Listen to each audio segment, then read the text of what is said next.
Indeed, before now, the Senate president and my husband were very good friends, and that accorded us a chance to attend to each other's social functions.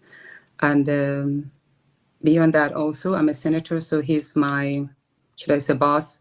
Well, even though we're colleagues. So in the course of work, there are times where I'll have to attend, events, and definitely pictures were taken, and then we've seen all of that in social media.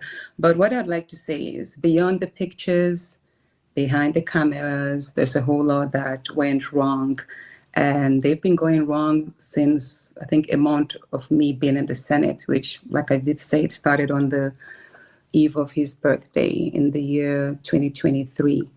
And that snowballed into a lot of unpleasant situations in the Senate there, a lot of which I tend to present before either the courts or the ethics committee or a panel that will be set up to investigate the matters of sexual harassment, which till today I've not been given a chance to tender my evidences. But let us talk about the issue that to many, they think is just Natasha being stubborn and refusing to move her seat. If anyone takes or pays a close attention to that video, you will know that there is so much more than meets the eye. It was, I think, the peak of the many shoves that I had received in the Senate. And I told myself, never again, not anymore.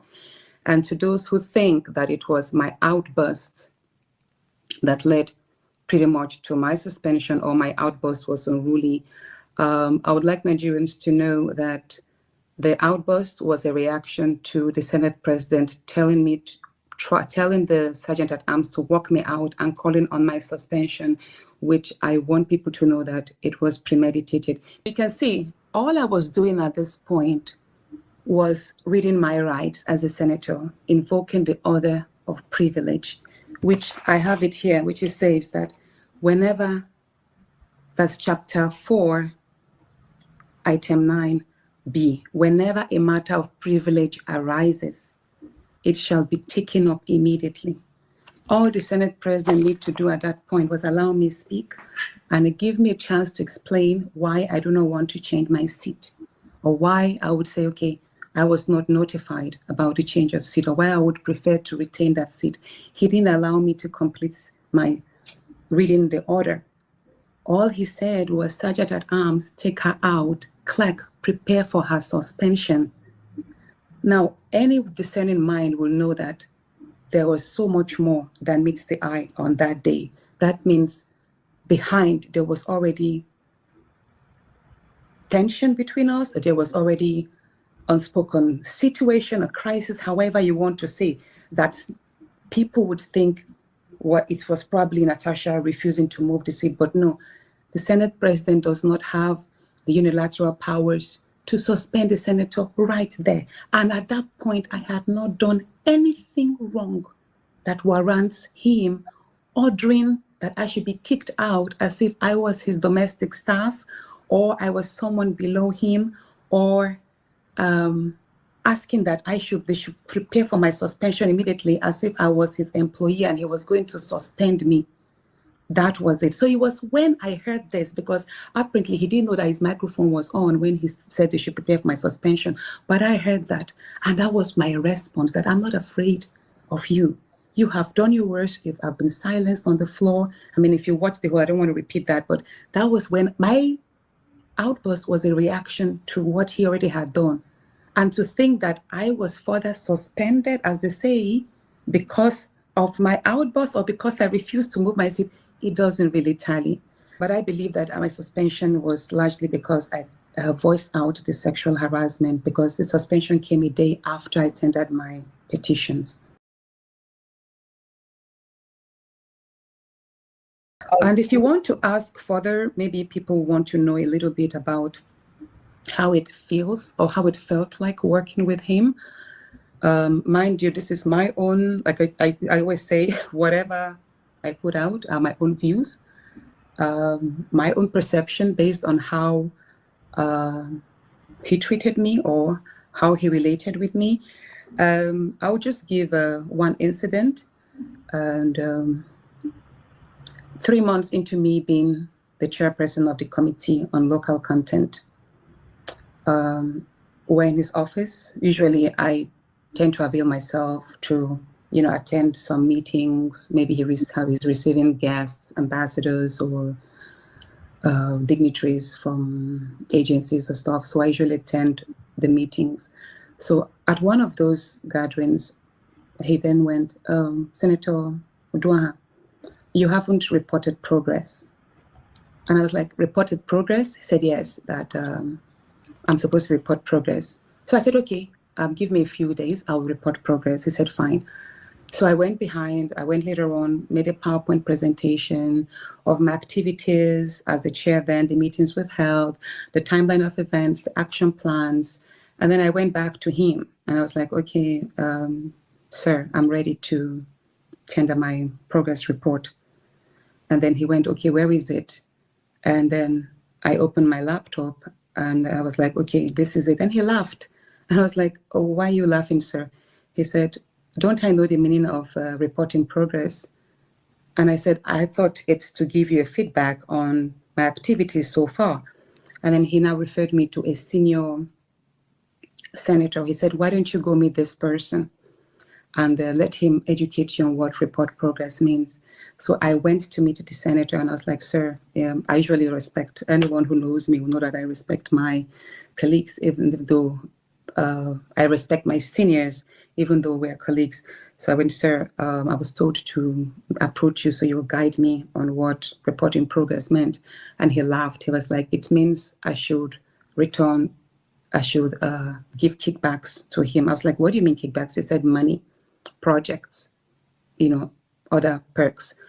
And I was like, how do you mean I need to return? He said, well, as a chairman of committee, and I'm saying this is me. I don't know if this happens to other as a chairman, but if anyone is courageous enough, they could probably speak. So it's more like the Senate president tasking the chairman of all the committees that periodically they're supposed to bring money to him or jobs. And I went, how am I supposed to make money and report to the Senate president? And he said, well, I have to harass the agencies or the ministers that report to me. And for me, since I was chairperson local content, that means I have the Minister of Petroleum. I have also the Minister of Gas, who is the co-chair, who was made later on the co-chairman of the board. Then I also have the Executive Secretary, Engineer Felix. So that means I'm supposed to harass them for returns, to periodically give money to the Senate president or jobs. And I was like, I can't do that. And they were like, well, that's the norm under him. So I had to. So I later on went to the Senate president. I was like, sir, I understand what report progress means, but unfortunately, I can't do that.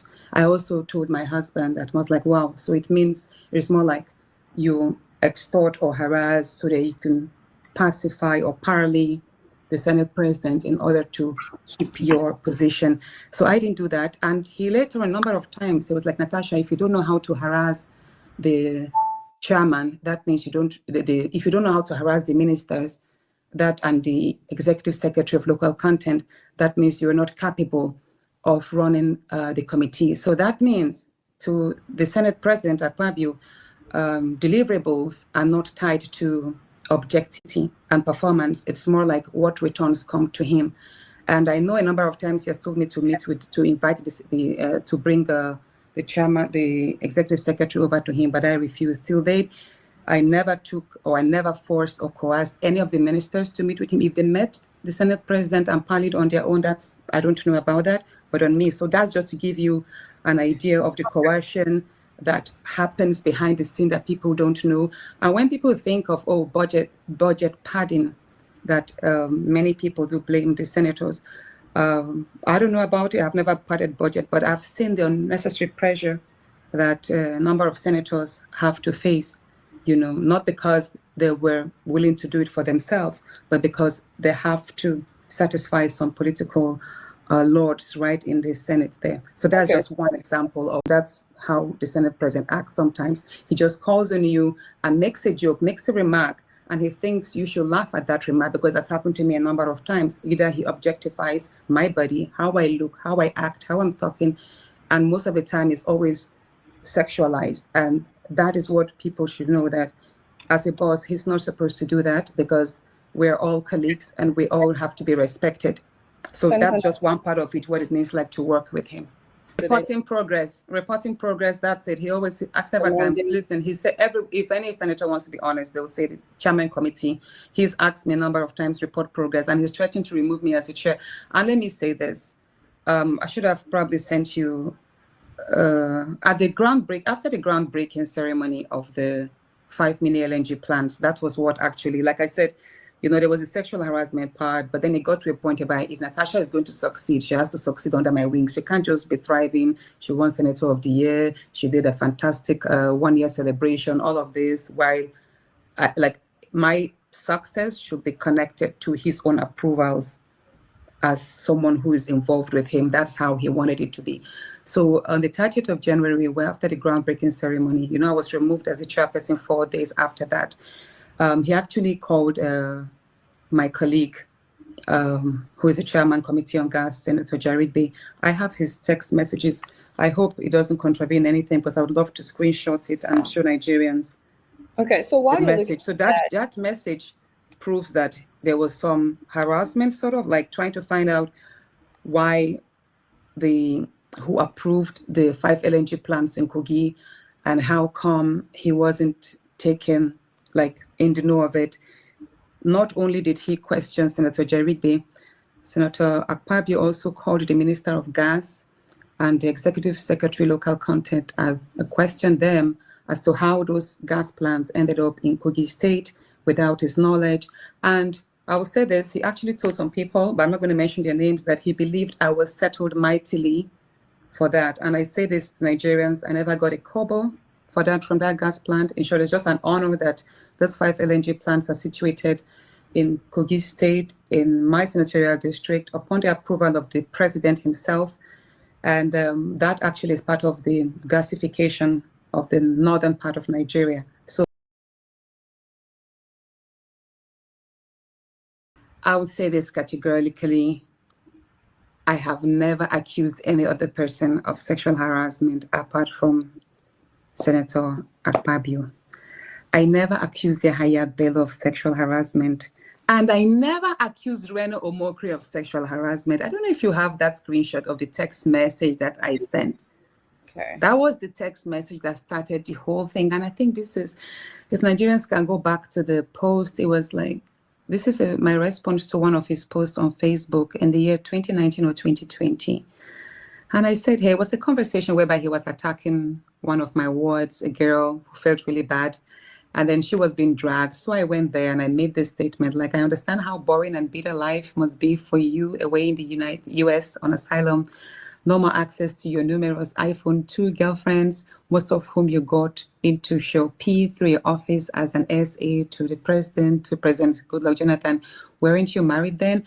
I rejected your silly advances in 2014 at the Villa's Banquet Hall during President Uhuru Kenyatta's reciprocated visit. I gave you a fake name and a fake phone number, but so it just pretty much ended after that. So if anyone can actually go to the post, you'll be able to extract the full one. I will appreciate it. So here it is. That is the only time. I mean, that does not amount to sexual harassment. What I said is, we were at an event and he walked to me, been friendly, asked for my number, asked for my name. I gave him a fake name, a fake number. So we never got in touch because it was fake name and fake number. So the bone of contention at that point was that he said he wasn't in the country, that it wasn't him I saw. There must have been somebody else. But I insisted that, no, I saw you, and that was what transpired. And then that's how the whole thing ended. He put up pictures of his passport with a stamp, and he also presented a ticket which proves that he wasn't in the country at that time. But I was like, you know what? We know how people get the stamps. Sometimes people like, you know what? They don't want to, I'm not trying to implicate the immigration, but there's what they call the Uluwole passport and all of this stuff. So I was like, I can sit here and get my travel agent to generate 5 tickets to different countries, and that doesn't mean I really travel. So it was more like Was he the one I saw at the villa? Wasn't he the one I saw at the villa? Did he travel? Was he in the country? It was never sexual harassment. I never accused Reno Mokri of sexual harassment ever. So I was actually surprised when an incident that happened years back where it was not reported as sexual harassment suddenly became a sexual harassment matter, like him adding the voice to it. I'm surprised. And on the minister where he said, I spoke, I remember it was on the floor. One senator, Senator Fashusi from Ekiti State, Senator Cyril made a statement that, oh, I actually accused his former governor, His Excellency Fayemi, of sexual harassment. I never did, and I'm so glad that he actually came up to clear the air that I never accused him. So I didn't accuse Yaya Bello. We never had any relationship whatsoever that was in that line. It was more political, him antagonizing my election in 2019 and then 2023. So the Senate President Godswill Akpabio is the first Nigerian man that I'm actually coming up to speak against sexual harassment. But that does not mean, let me say this, that does not mean that I've not been sexually harassed by others in the past, right, from my university days, because sexual harassment happens so rampantly to many Nigerian women. I can bet you if Nigerian women are to do Me Too, we will probably see a ratio of about 80% of Nigerian women, and people don't really understand what sexual harassment is. They think that it's like rape. Do you understand? It could happen like wrong gestures. It could be denial of rights or dues just because the woman has not given in. There are people who make passes at me, and I just joke about, like, please excuse me, I'm married, and have you seen my husband? Flat tummy, dark, handsome, please, you can't match him, and it ends there. So there are times when we just make a joke, Natasha, but you're fine, I want to say, excuse me, please, so look at your pot belly, where would you put this body? We just joke about it and it ends there. Do you understand? But when a person makes advances at you and he doesn't take no for an answer, probably because he feels it massages the ego or whatever, and then it now begins to inhibit at your work or turns to malice, that now becomes harassment when the person doesn't take your no for an answer. So that's what it is. And of course, like I said, I've subjected myself. Indeed, I saw statements on the news about the presidential panel being set up. Yes, I was contacted, I think it's the first week of April or so. Reno said you paid him. Did you pay Reno? Who paid him? I didn't pay him. I didn't pay him nothing. I don't know what he's talking about. He should bring proof. I didn't pay Reno nothing. He said my husband paid him. That was what he said. And I asked my husband. My husband said, no, he never did. So he should bring proof of that. You can't just come up and say, I accuse you. Yes, I think as a matter of fact, I should maybe, if this continues, then I will have to take action whereby he would then have to present proof of where I accuse him of sexual harassment and where such payments were made. Because you can't just wake up one morning and begin to attack lie against me just because you want to favor the party in power, which I respect his views. The fact that he has shifted from antagonizing the president to being one of the great supporters, that's fine. That's the beauty of politics, I think. We're all at liberty to make our choices.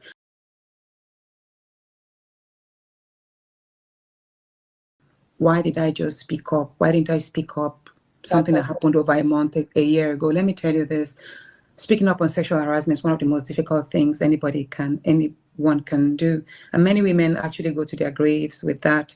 Many men live with their wives without knowing that their wives have been sexually harassed at workplaces or because they're scared of being judged.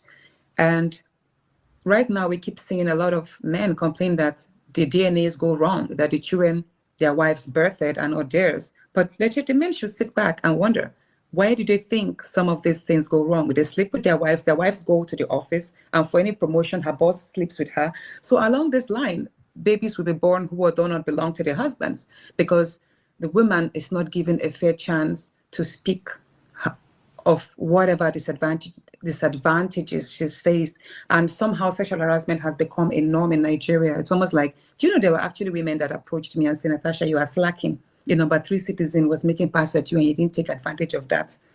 So, but then the question is, the thing there is, I didn't speak up because I want any monetary remuneration or I want some reward. There's pretty much nothing the Senate President would do for me that God has not blessed me with. I thank God. I already a self-made woman, and then my husband is comfortable enough to take care of my needs. Mind you, I told you that the Senate President and my husband were friends, and my husband really played a pivotal role in supporting him to become a senator in the first place and even become a Senate President. It's no hidden news. So what else? I didn't speak up because I want Senator Akpabio to settle me out of money. I just wanted to tell my story and let him give me a chance to work, because the environment was already toxic. For the past 7 months before my suspension, I stopped eating in the cafeteria. Senators would testify. Like normally, I don't like eating breakfast in the morning, so I look forward to eating after sessions. We have a canteen where all the senators go. Well, most senators go, and it's free lunch. So I usually join my colleagues to eat then. And after eating, about 2, 3 p.m., I'll go to work, to my office, and stay there till 5, 6 p.m.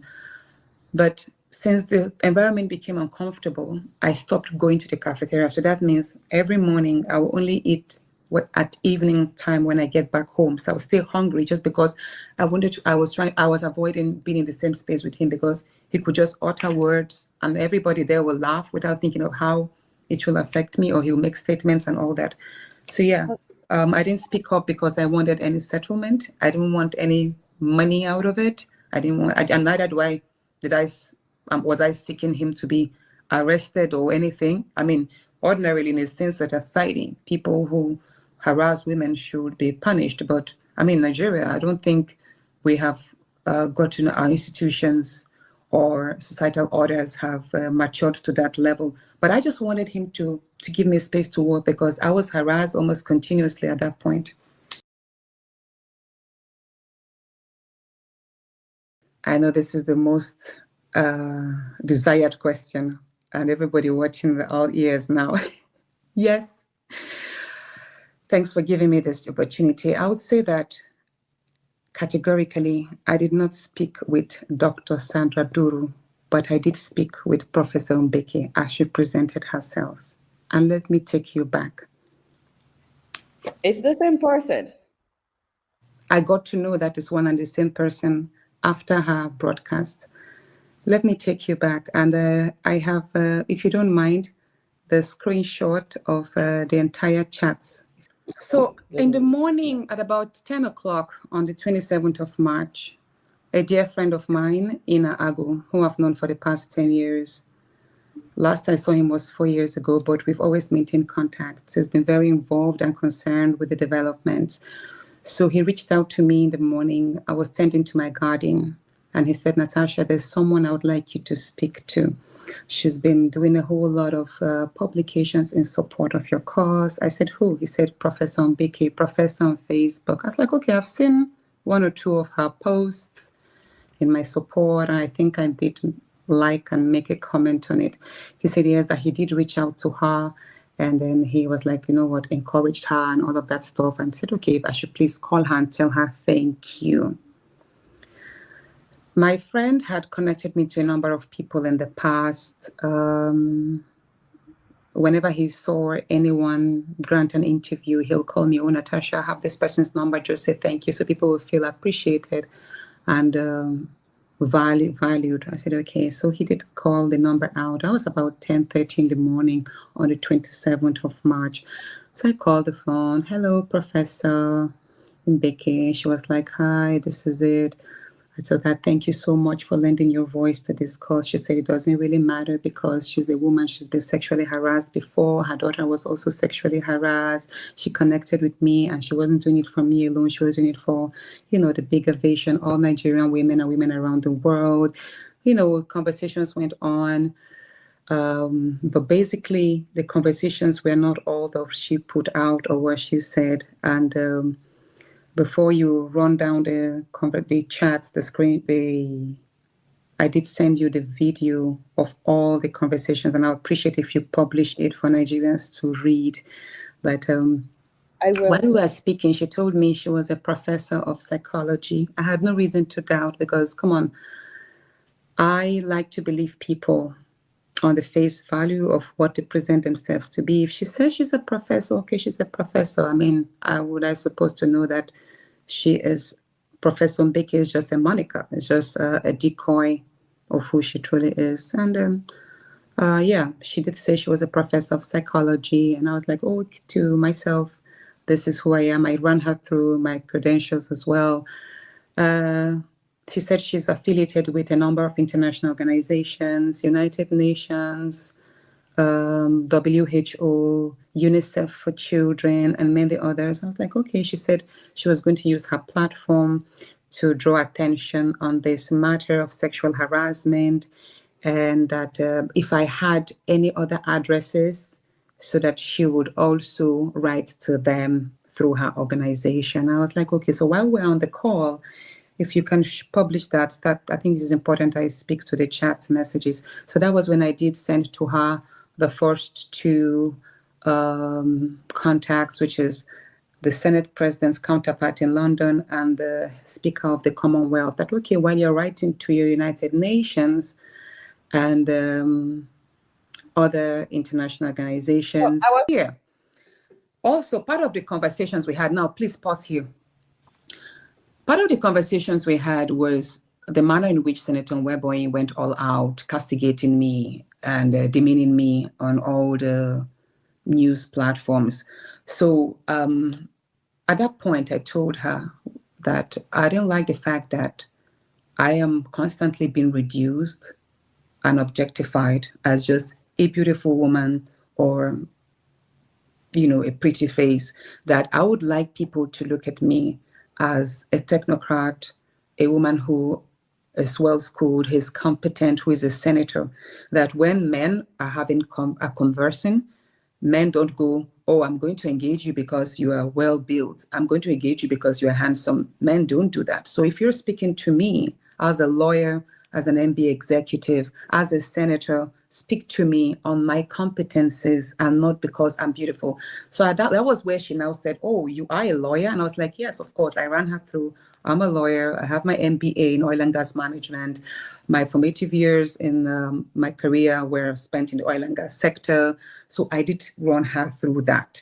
So at that point, she said, she's impressed. Do I have my credentials? I said, yes, I do have my credentials, which I already made public in the year 2019. And it's actually in the media space. She said I should please forward my credentials to her, together with this screenshot from News Central Instagram page, that she was going to make a post along the line of identifying a woman on competences and not a pretty face. So that was where I sent this. And if you look at it, there are 15 items. Just scroll up again so that people will see. All of this, which, hold on, just pause there. There are about 15 of them in total. They were all my credentials. They were sent in. I dropped them in at the same time. It's like when you drop pictures or PDF files, they all land at the same time. Contrary to what she said on her live, that this were when I was chatting her up and offering her 200 million to blackmail Akpabio. That is not true. Nobody can type 15 messages and the same in 1 minute. It's not possible. I don't even think AI will do that, however fast and smart it is. So these 15 documents, Adeola, I'm going to forward them to you. You'll see. So everything came in at 12:40 on my screen. My own time, 12:40. But if you look at her own message, it was 6:40, I think. If you look at it, because when she did her own, I saw the screenshot. Remember, she's in Texas. They are like 6 hours behind. So you're saying that the messages that she said you deleted, you are saying that they were actually your credentials. My credentials. Look at them. I've sent. Hold on. So I've why sent them to you. I'm getting there. Look at them. These are my credentials. There were 15 of them from my primary school certificate. From my primary school certificate, my testimonial. This is it. My secondary school, Federal Government College, Idoani. You'll see it there. This were University of Abuja, Nigeria Law School, NYSC, CAPMLP, that's University of Dundee, Aberdeen, had a program there, and many other.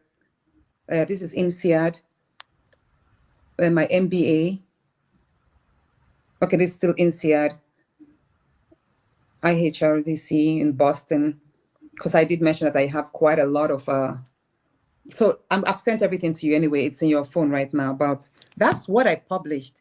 That's it. And you know one thing, the beauty is that I just got back from the US because I was there to also see how we could further some of this, because I really am going to get to the bottom of this. And I'm told that in matters, I believe if WhatsApp is contacted, they can be able to extract these deleted items, because they did have it happen on their platform. So we're hoping that in the course of the litigations, they'll be able to extract. But I'm just letting Nigerians to just understand that it was in the course of our conversation where she wanted to make a post putting side by side Senator Nwabo's statement. If you look at it up there, where he said, does Natasha think she's one of the most beautiful women in Nigeria?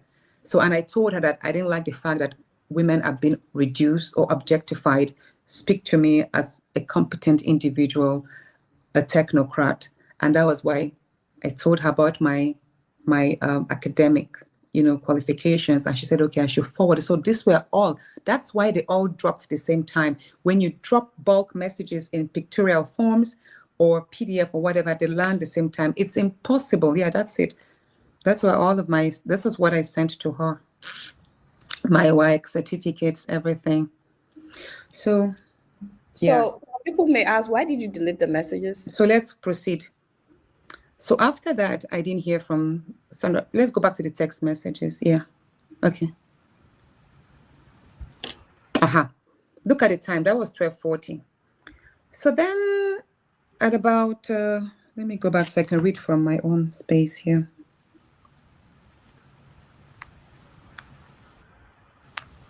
Yeah. This is it on my phone. So just to let you know that I want to read it as well from here, since we'll be. Okay. So this is it from my own phone. That's the screenshot. And then this is where we are here.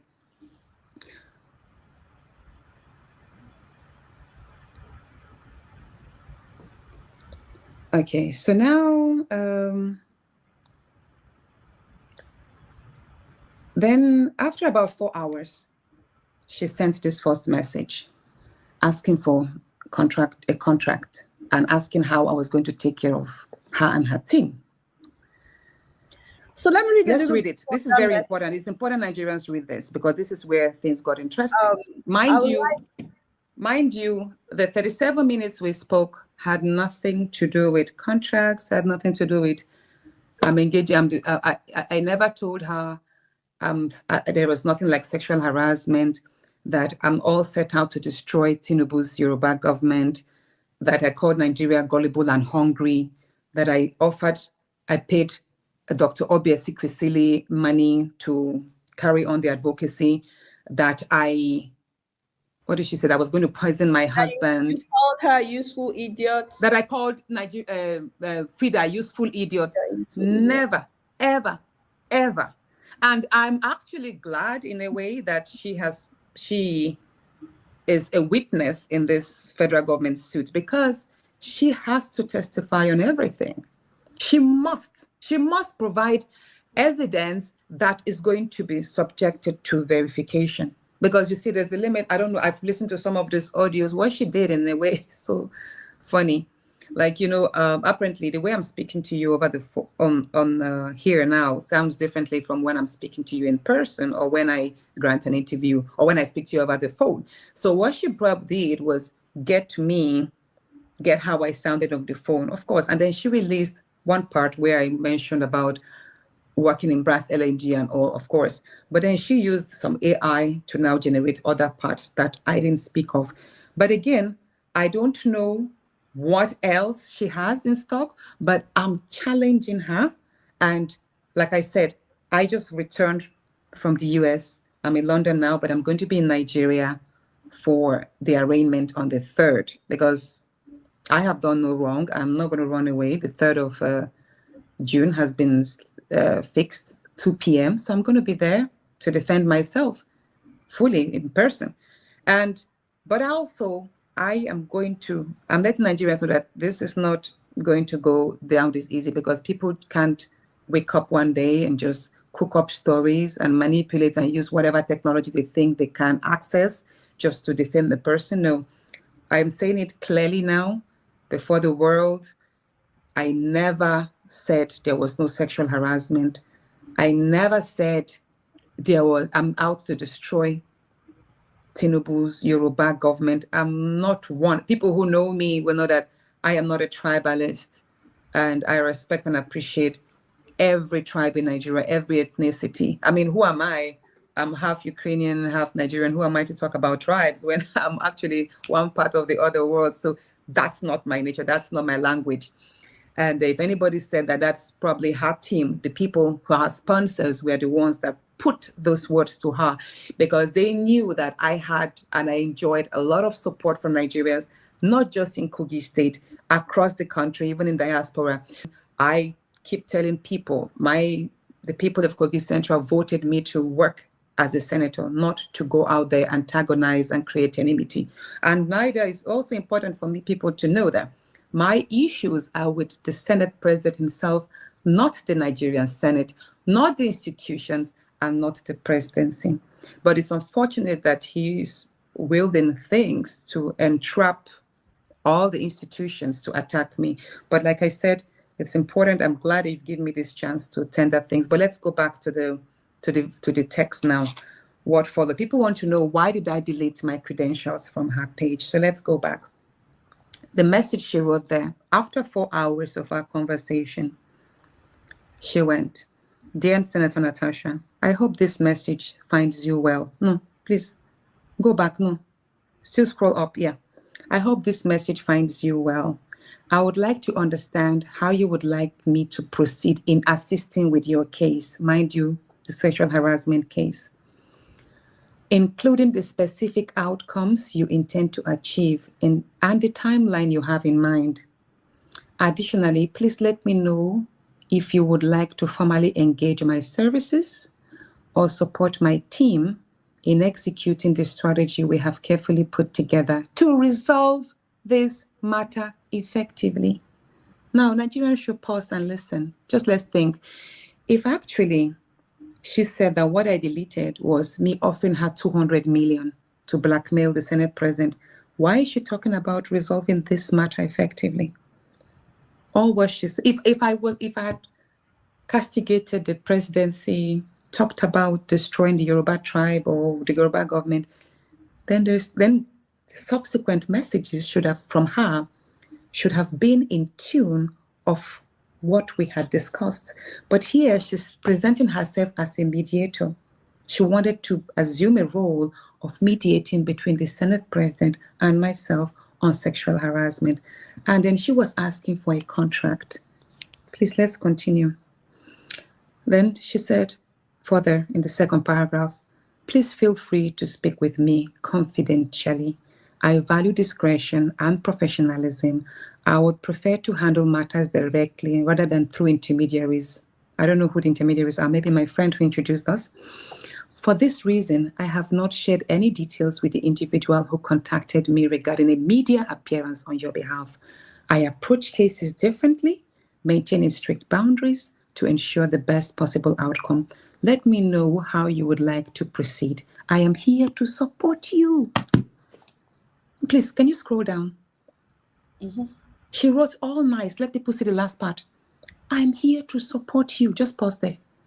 If actually I called her and I was poaching her to bring down the government, to destroy people, to destroy the Senate president, I've called Nigerians gullible and hungry. So why was she being patronizing and nice?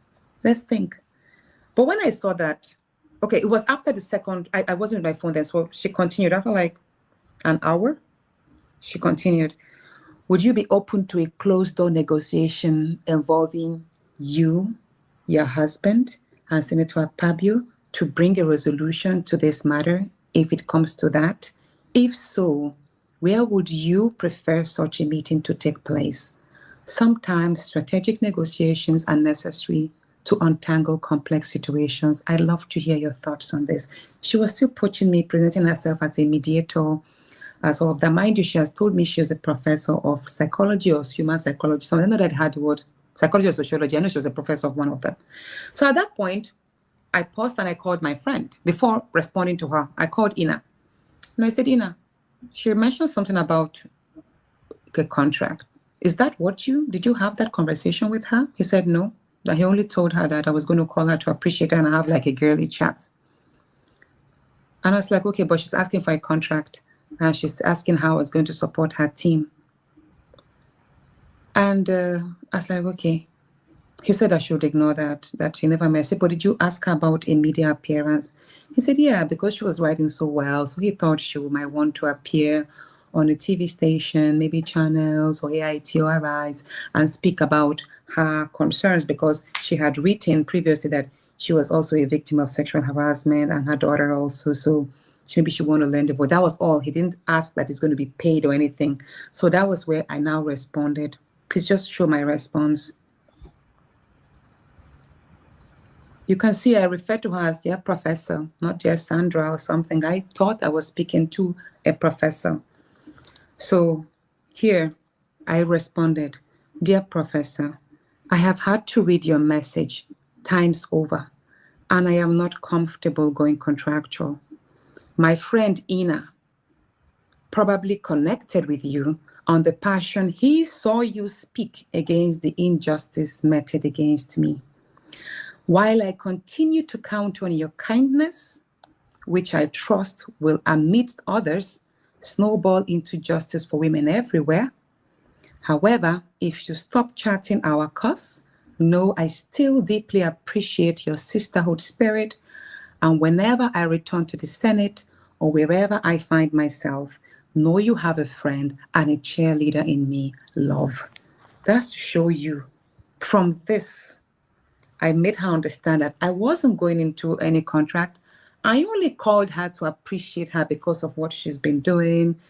And our conversation was not in any way in furtherance of an activity, not to talk of an illicit activity. From here, you can tell. And mind you, I have downloaded all of this whole conversation, and I've sent it in a digital form as well as printed these messages to all the security agencies in Nigeria. I'm actually surprised. That's why I say that the police never looked into this. Instead, they are listing her as a witness against me over a criminal defamation, someone that was pushing me for a contract that I said no. I'm actually surprised the Senate president fell for this scam, because he would have been smart enough to say, no, you know what, I'm not in. Because at the end of the day, I didn't think there was a reason for me to pay anybody. Everybody who has spoken, I never paid anybody anything to speak up. I've watched people across our platform, even people from Labour Party, even many APC members themselves who stood up and say, you know what, they are APC, but to stand for Natasha against sexual harassment. I didn't have to pay anybody.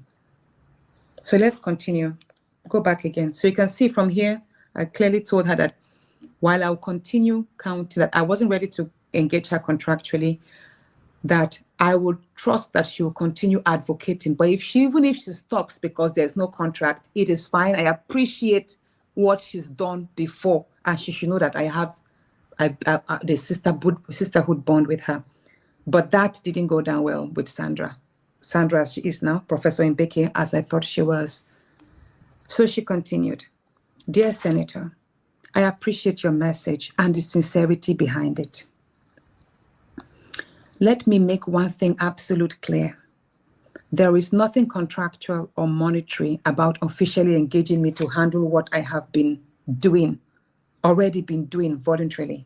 Please explain that to me as a lawyer. I'm so sorry. It's okay. Explain that to me. At that point, she's trying to wind my intelligence. No, still go back. Okay, I'm trying to wind my intelligence that I should go ahead, that engaging her in writing contractually does not amount to monetary. And I'm so glad I didn't do that, because I bet you, even if I had said, I'm trying to understand the nature of the contract. Yes, dear Professor Mbeke, I engage you to mediate in me and blah, blah, blah. This lady would have slapped me with a bill of $500,000 or $1 million. Only God knows if she had that. But immediately I sensed it when she was playing that a contract with everybody knows a contract will amount to remuneration at the end of the day. So here she said, There is nothing contractual or monetary about officially engaging me to handle what I've already been doing voluntarily without even needing to discuss it with you first. My work in addressing injustice has never been about personal gains, but about clarity, coordination, and commitment to the cause. Formalizing an engagement is not about transactions. It's about ensuring proper communication, alignment, and efficiency in tackling the very issues we are fighting. Again, you will see this is a woman who came up to say, my deleted messages were all about destroying the government, destroying the Senate president, doing all of those things. Nigerians, I know we're very smart people. You can tell here that if indeed I spoke to her about being people or about destroying the government or about or offering her 200 million to blackmail the Senate president into some murder, you would have seen that in the conversation. But here she was putting herself as a mediator, seeking an engagement for her to continue what she said she has been doing voluntarily. And what was she doing voluntarily prior to this was advocating for women against sexual harassment. So our conversation was on sexual harassment, and never did I tell her there was no sexual harassment. So that's it. Again, she said, regardless of where this part leads, that's the last paragraph. Okay, no. Hold on, before then, I skipped one part. I respect your stance, even if I believe that a structured approach would have made things smoother and more effective.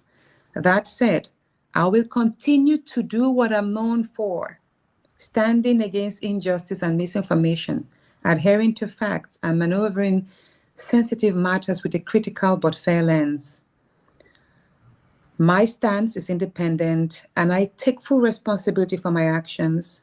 How you choose to engage with that is entirely up to me. That's up to you. Regardless of where this path leads, I know that my fight is not for individuals alone, but for the larger cause of justice and truth.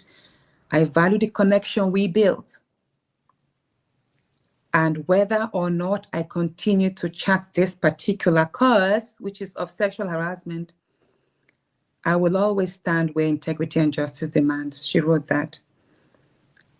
After, I didn't respond, but I read it. But after 7 minutes or so, she wrote again. I don't think this is the right path for me. I thrive best when I operate independently, guided by my principles and convictions. At the end of the day, all that matters is achieving a just and positive outcome, and that remains my ultimate hope. So at that point, I was like, you know what, let me just end this, because I already began to feel very uneasy. So I now wrote to her, and this was my last message to Sandra, or Professor Mbeke then, as I thought she was. I wrote, Madam, I respect your independent views. Maybe we can forget we interacted. I will caution my friend Ina, my friend who connected us, to guard his heart in seeking help. God bless us.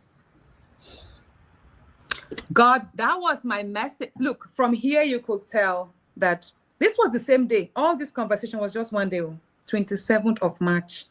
So you guys only spoke once? Only once. And the only time I spoke with her, 37 minutes. If you scroll back, you will see 37 minutes. It was nothing controversial. It was, we even ended it by saying, at the end of all of this, we're going to join forces, her in America with her network, and myself in Nigeria with my experience and her experience, how we're going to create safe spaces for women. I did mention to her that I noticed that the Senate rules was silent on sexual harassment and on how to resolve matters among senators. I also told her that I had received lots of calls from women in NNPC, in other organizations, in banks where they were sexually harassed and demanded sexual favors before their promotions. I told her that, look, I think Nigerians' public and private spaces need to have the sexual harassment codes. And that is something we would work together with her experience as an international figure, which I thought she was. I didn't know that she's not even a professor. I didn't know that she's not even a doctor. You know, it's later on I got to know. So that was our conversation. It wasn't what is being painted. So even you've seen, like, look at it. At this, my second message to her was, madam, I respect your independent views, because she had mentioned several times she works independently, she works. And I was like, there was no way I was going to engage her. There was no way we were talking about mediation. Our matter at that point was still at the ethics committee level. And this was before the presidential panel was set up. So I said, maybe we can forget we interacted. At that point, I was like, I don't even want to have any conversation with you. So if, as she said, that I engaged her, or I was trying to pay her 200 million to entrap the Senate president into some murder and all of that, I wouldn't have. I'm the one here that's calling. You could tell from my response, I was trying to end it with her. I wasn't having it because I had already sent. This was when I went back and I deleted all because I realized that this lady is a scam. She's probably a blackmailer. So I went back there and I deleted my credentials. That was what prompted me to delete my credentials. And I'm saying it again. Nobody can type 15 messages in 1 second, in 1 minute. 15. Not even AI. I mean, if you want to hold ChatGPT and go, ChatGPT, create a message on so, before you get to the third one, maybe back and forth on ChatGPT, you would have, at least you would have seen the time would have gone to 12:41, 12:42, 12:45, to show that there's a sequence of timeliness.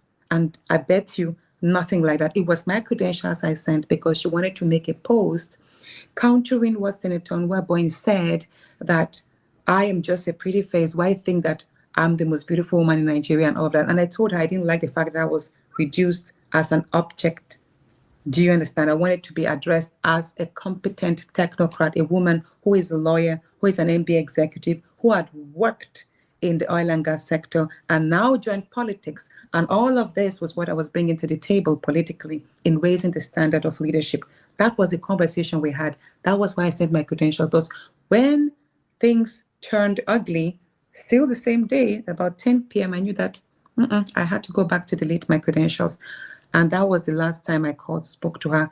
But what happened after that snowballed into her. Apparently, probably she thought she was going to entrap me into some contract, make some money from me, and she wasn't getting that. So let's continue. The next thing, she was sending me screenshots of how people were making comments, still trying to entrap me, like, Natasha, people are making comments, we need to act kind of thing. So she then wrote again, I respect your perspective, but let's approach this matter with fairness and objectivity. The pursuit of justice will never be reduced to emotional game or dismissed as distraction. If Senator Natasha claims to have evidence, I don't know whether she was sending this to me or she responded and she was letting me know what she had responded. But basically, you could see that her tone was already changing. Still the same day. This was already just a few minutes to, still the same day, about 10 something. An affidavit, while not substantial or blah, blah, blah. Let me see. Yeah, it's still a legal document that carries weight. So basically, she was just responding to somebody's message. She wrote that this has birthed unheard screams, a handbook for all our children to educate them on how to handle similar situations. And here, this word got me. At the beginning of my conversations, the woman told me she has already written a book and she has sent me a forward. If you look at that first 2 screenshots, she said she had written a book on heard screams and she was in the course of publishing the books. And here, later on that same night, she's telling me that my scenario has birthed a book that she said she had written before. Now she's saying my situation had made her write a book. So at that point, I already knew that I was dealing with a psychopath. I didn't respond. And then in response to my message where I said, let's forget that we spoke, she now responded, of course, good luck. You could see it now became a monologue where she was responding. So probably she was having conversations in her head. Probably she's schizophrenic. So she then wrote, heaping more enemies through lack of understanding and arrogance, yet you have said so much. I didn't understand where that was coming from.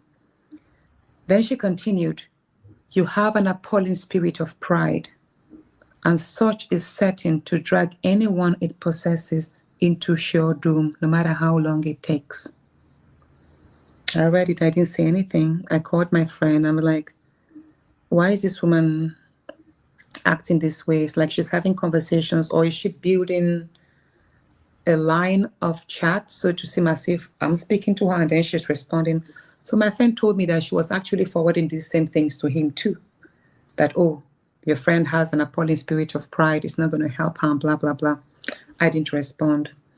So forward 3 days after, mind you, the first conversations that I've read happened, it was just a tough day from 10 o'clock in the morning when we spoke till about 10:43 p.m. So 3 days after, which was on Sunday, the 30th of March, she just sent this message. I had all your threats, but I have zero tolerance for such nonsense. Bring it on.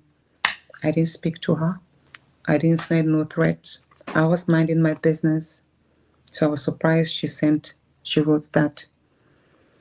I didn't respond again. She now wrote a very long, I don't know if I wrote, a very long, this is where I knew that, okay, she was already turning against and trying to blackmail me. Made a post, I said this, I said that, and I heard that this was what she forwarded to someone who works with the Senate president, and this was how she was able to get them engage her. This was this was it. This was the last, when she sent this last message, that was when I blocked her. So I blocked Professor Mbeki on the 30th of March. I blocked her. I went to Facebook. I blocked her same day. I didn't converse with her on Instagram, but I searched her up, blocked her there. I can't remember if I blocked her on X, on Twitter, but I knew that at that point, I already heard so much, and I was like, you know what? All of this stuff, I was just blocking, because I knew that she was already up for blackmail, and she was probably looking for a bidder, someone who will engage her services. So that was it. You can see I blocked her that day. So Nigerians should know I spoke to a woman who impersonated herself as Professor Mbeki, not Sandra Duru. And it was an innocent conversation.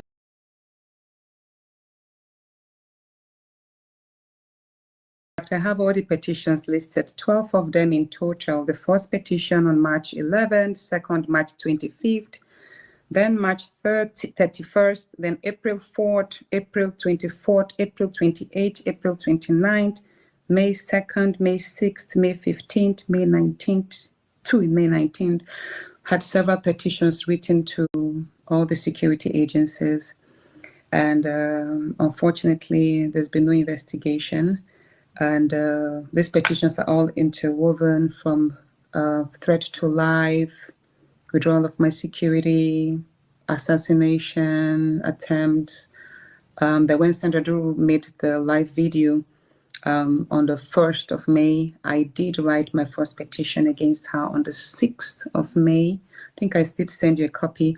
And then after the interview where Frances and Obina spoke up, we then had to make another interview because we could then see that there was a connection with the Senate president.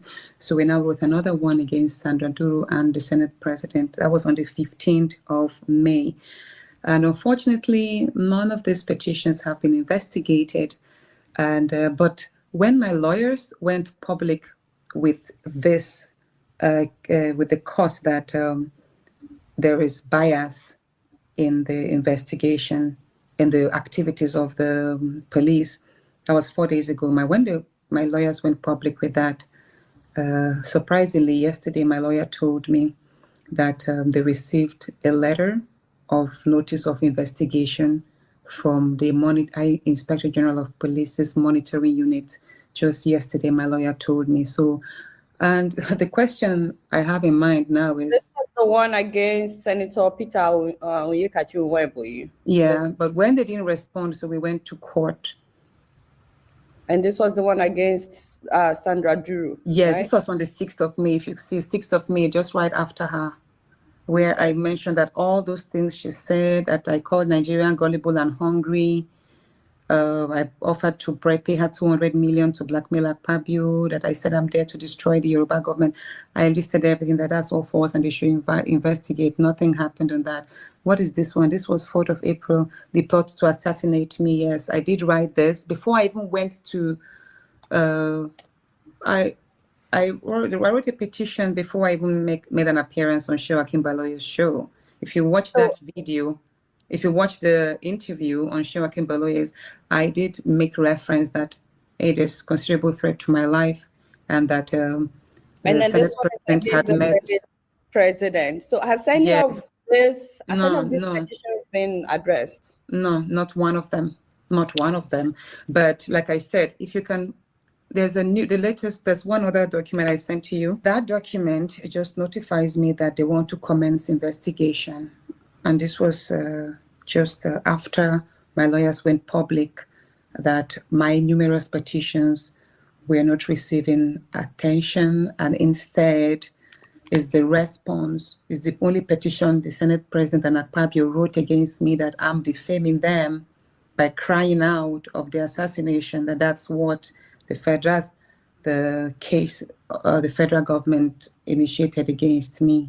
So it's more like I came out, I wrote petitions, drawing attention to the assassination attempt, risk of my life, and that was not attended to. And yet the Senate President and Governor Yahaya Bello, wrote their own petitions, outcrying that I defamed them by speaking out, and then that is a petition that I am being charged for conspiracy. What's it called? Criminal defamation. Yeah. So this is it. It was just signed on the 27th. My lawyer received it. If you look at the stamp at the bottom, on the evening 2 days ago. So yesterday, my lawyer told me. And if you read it, there was no date mentioned. Like, in view of the foregoing, you are kindly requested to inform your client, that's distinguished Senator Natasha Akpoti, to attend an interview with the head of the IGP monitoring unit at the first floor. Blah. There was no date to it. So no date, that means it's just like a vacuum. But this was, I received this yesterday. So, but then again, look at it. Is this not what they ought to have done before charging me to court? I have written petitions. You're saying that they should have addressed your own petition. They should have, yeah. They should have addressed it. Senator Akpabio's petitions. Yes, they should have. I mean, I was the one who went to the police first. In short, my first petition was when the Senate President stripped me of my security. I did complain to the police that, look, I'm in harm's way, considering the fact that I had quite a violent election, and there has never been a time when the governor, Yahaya Bello, has ever given me a chance to breathe. I've always had to sleep with one eye open. So I was like, me being without security has made me quite vulnerable. And if you recall, the day I was suspended, the former Senate President, Ahmed Lawal, did raise that concern and pleaded with the Senate President to allow me retain my police officers. But then that was turned down. So I did write to the police. Nothing was done to that. And then there were attacks also to my home in my village, whereby my younger brother traveled home and they thought I was the one there. So they attacked our home. And that was also on the news. There was an investigation whereby the police command in Kogi visited my home and did affirm that there was indeed an attack. And prior to that, remember the incident where I went home with the helicopter, which is on the 1st of April? 1st of April. A day to that, which is on the 31st of March, my chief protocol officer in Kogi, Honorable Jude Sule, he was abducted from his home by men in armed uniform, and he was questioned about my movement. He was questioned as to whether I was going to be in Kogi and which route I was going to take, and the man failed to honor them with any response. He was kept for 2 days before dropped at the police station in Okini. It's on record there in Kogi that the man was there. So there were considerable attempts to monitor my movement, track me, hunt me. And like I did mention, there was actually a meeting between Yahaya Bello and Akpabio on the night night, like day, night of the 14th of March, So that's all. 2025, where they did plan to assassinate me and to recall me.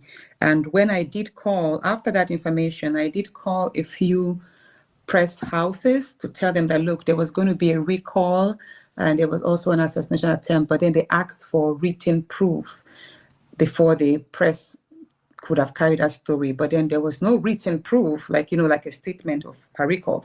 But then suddenly, after 3 days after that, the recall news broke up. So, yeah.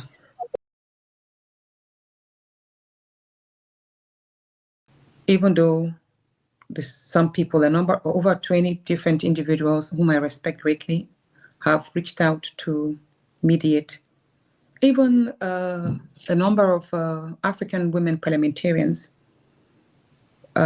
also reached out. They came visiting from Gambia, Liberia, Benin Republic. A number of them came, and others trying to mediate. But the message that always came from the Senate president, because what happens is they will come to me, speak to me, go to the Senate president, speak to him, and try to have a common ground. So their condition, they'll be like, we've met with the Senate president, but he says I must retract my statements of sexual harassment and apologize on the floor. That has always been his stand. Like, that is a window. Even if you look at I think I did send you the resolution from the committee on my suspension. You will see there, item 2, that if Natasha is given, if she apologizes in writing, that I'll be recalled back. So I've been told also that, Natasha, don't be stubborn. Other senators who were suspended, Senator Ali Ndume apologized and he was recalled back. It was made public. Senator Ningi also apologized. But I tell them, all of these people who have come, I said, I appreciate your efforts in trying to mediate. I'm all for peace. And I respect the Nigerian Senate. I respect all the institutions. And I'm not pretty much a troublemaker. But you see, on this matter of sexual harassment, I'm not apologizing. And I also would take time to educate each and every one of them that I did not break the Senate rules. So I said, no matter what befalls me, I will not apologize because I have done no wrong. I am not apologizing for refusing to move my seat to the seat that I was verbally assigned, not properly notified in writing, and not given a chance to argue or to debate why I would like to retain my seat. I would also not apologize for speaking up on sexual harassment. Apologizing for sexual harassment means everything I've said is a lie. And then thinking about it, that means no other woman who faces the same ill will be able to speak up tomorrow. And that is like upholding the culture of harassment, upholding the culture of fear and intimidation. And even though today is the 84th day that I've been out of the chambers, I really miss representing my people. But also, on the greater scale of things, I've always identified myself as a political reformer than a politician, primarily because I believe that the Nigerian political space needs to be reformed. And I have put myself out there right from the nature of my elections and how I've interacted with Nigerian people through social media, narrating my ordeals, my victories, and all. I want people to look at my life and say, okay, this is what politics really is. If Natasha is going through this, that means it's not all rosy, but how can we use her narrative, her experiences to strengthen the ecosystem in politics in Nigeria and in turn raise the standard of leadership?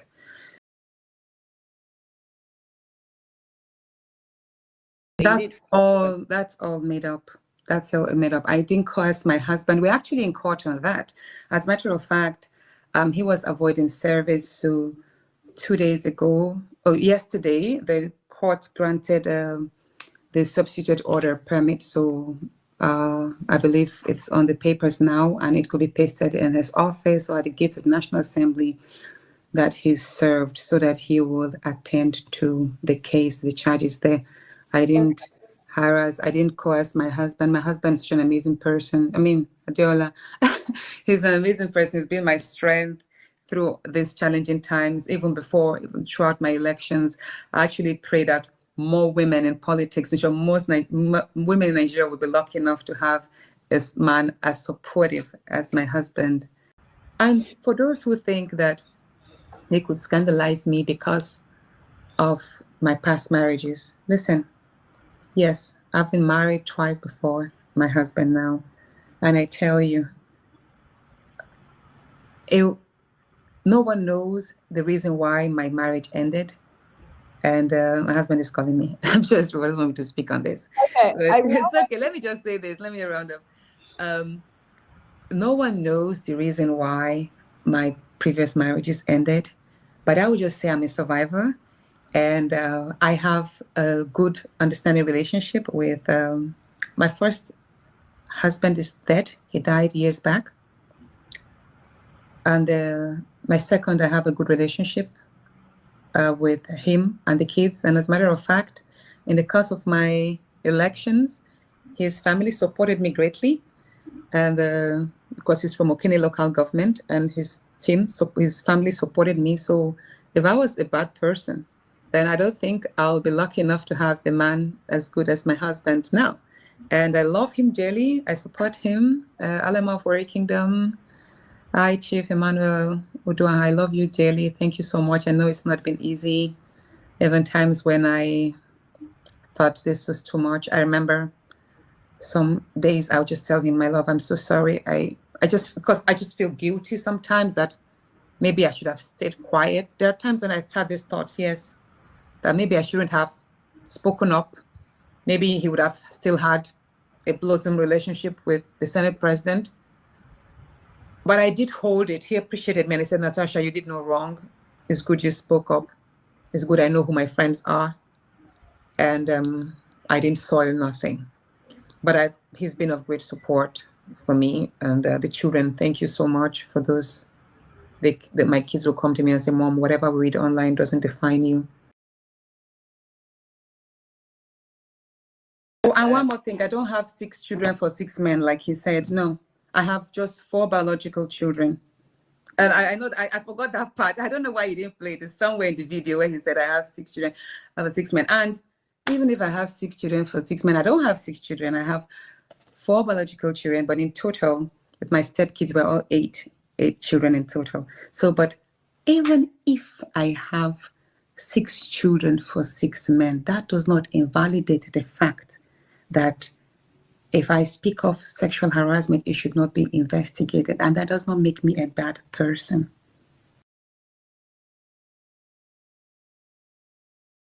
Sexual harassment did happen a number of times.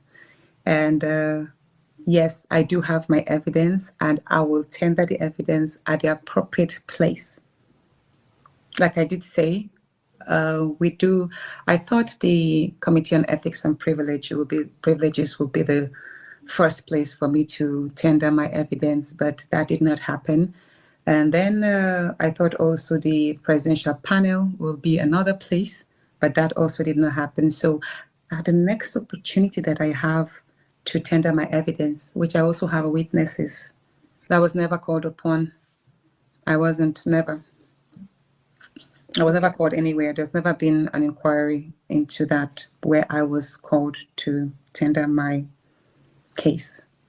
Right from when I joined politics in 2018 till my 2019 election, I've written several petitions. I believe over 15 petitions, from threat to my life to the killings of my supporters. Over 20 people have been killed. Their names, pictures, more than 100, should I say, sustained injuries, gunshots. I mean, I tried as much as possible to visualize the story of my campaign in 2018, 2019, when I was an SDP. The SDP office was burnt down. My grandfather's house was burnt. A lot of evil happened. Petitions I wrote. Till date, the police never attended to one single petition. I survived 2 accidents. One, that my vehicle was tampered with when I visited Kogi. It's the grace of God that I'm alive. A day to the 2023 elections. So a day to the 2023 elections in February, We all saw how Yaya Bello ordered that the roads around my community would be cut off, dug off, so as to prevent campaign materials from reaching. But people don't know that it wasn't just to prevent materials from getting to me. It was also to entrap me and set me up for danger. People don't know that 3 days before the election, a bomb went off just 10 minutes away from my home. A lot happened.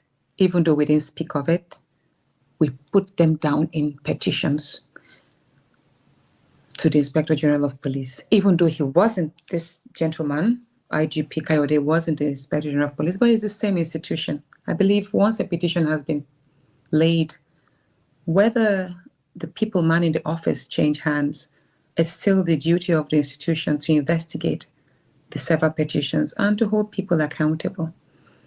But it's unfortunate that Yaya Bello has not been made to face the law, irrespective of the many murders that happened, the many attacks that happened to the people of my constituency.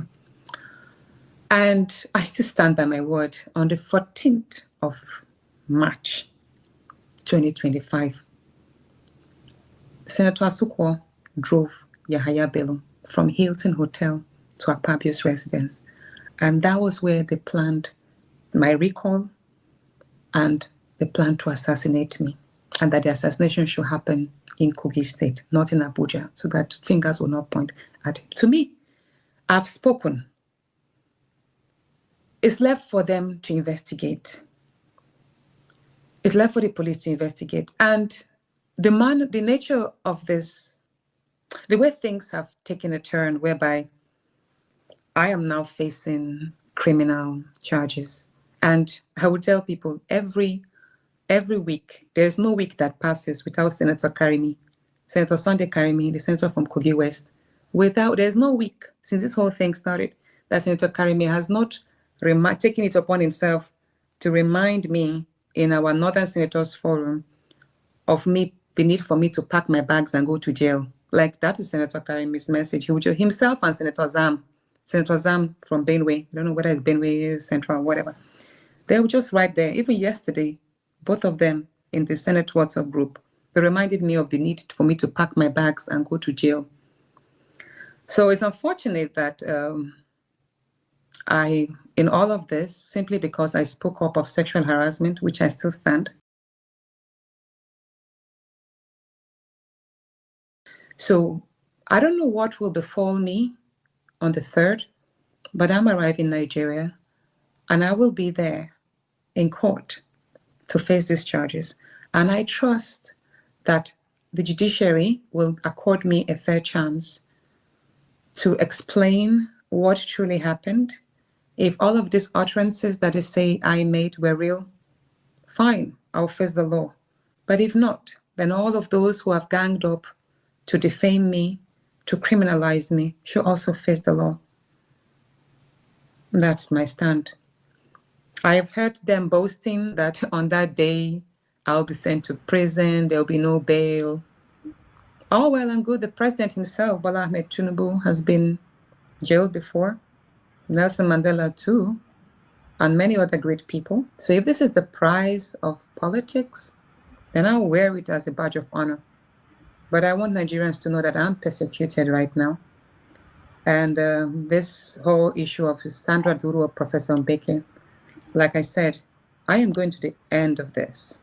I will not, no one can just come up and cook up stories and think that they will malign me or destroy me, no. And I am strong, and I'll continue counting on the support of Nigerians. I appreciate everybody. I appreciate the press. And yes, I'm not afraid of what will happen, even though I'm concerned that the whole federal government, as a body, as a sovereign entity, will reduce itself to use taxpayers' money to further witch hunt an individual who doesn't have a track record of no criminality. I have never been arrested by the police.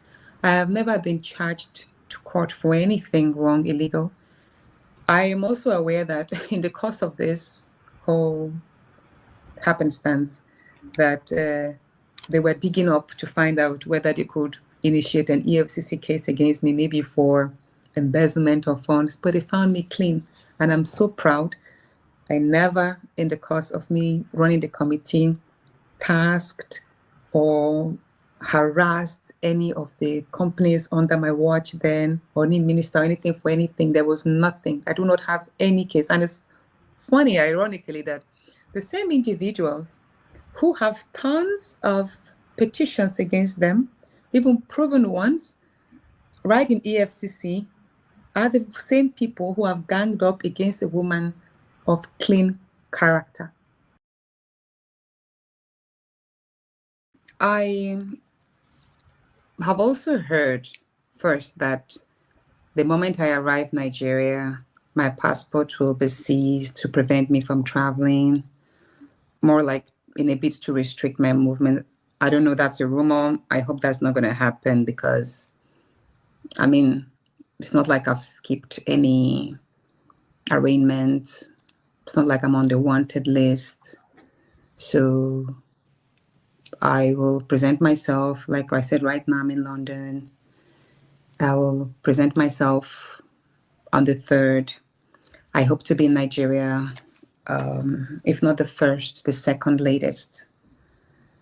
Or maybe very early in the morning on the 3rd, and then go straight to court. Because there is a British Airways flight on the night of on the 2nd. That means I'll fly overnight and arrive on the, whatever it is, I'll let you know. But just know that I also have concerns of my safety.